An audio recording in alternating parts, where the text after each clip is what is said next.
طبعا بسم الله الرحمن الرحيم. الحمد لله رب العالمين والصلاة والسلام على رسول الله. الآن مقطع لخلق الله سبحان الله اللي تكفل بهذا التيس الصغير فحتى في معيشته وفي مشيه، وكيف ابتكار التيس هذا في حيله يتدبر معيشته بعون الله. لا إله إلا الله. نترككم مع المقطع. بسم الله. هو فك يا محمد، فك. خلاص قفل الباب. لا لا لا.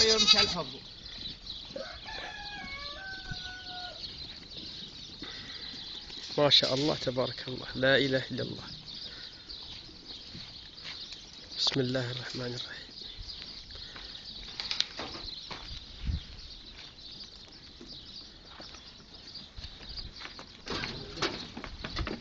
طبعا نجد خلق الله أنه لم يستكين للإعاقة التي ألمت به واعتمد على نفسه.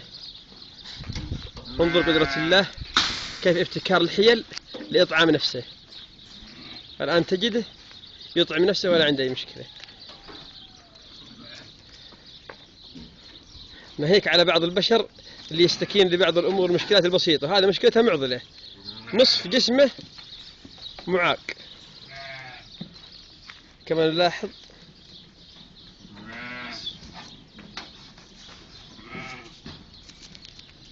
نجد بكل ريحية يمشي. لا إله إلا الله. أشهد أن لا إله إلا الله.